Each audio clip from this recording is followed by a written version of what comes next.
Jujur nih ya, waktu Selat Hormuz ditutup itu gue khawatir banget, gue takut banget, gue anxiety parah. Asli, beneran, nggak bohong.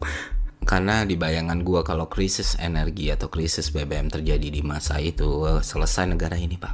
Biar doomed. Semua pilar ekonomi yang menopang negara ini pasti runtuh seketika. Itu akan mengantarkan Indonesia di krisis yang panjang dan sangat memberatkan. Dan kalau situasi itu terjadi, jelas yang paling rugi adalah masyarakat kecil gitu.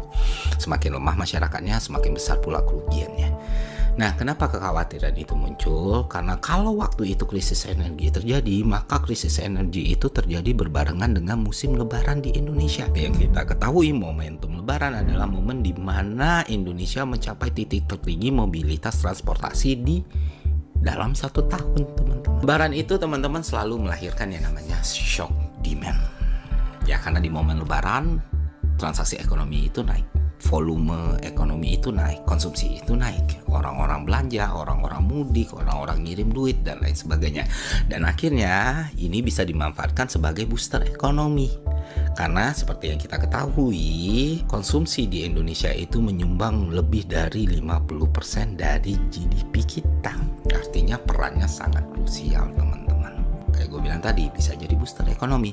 Tapi booster ekonomi ini bisa berubah jadi killer ekonomi kalau backbone paling penting dalam semua kegiatan ekonomi tadi hancur.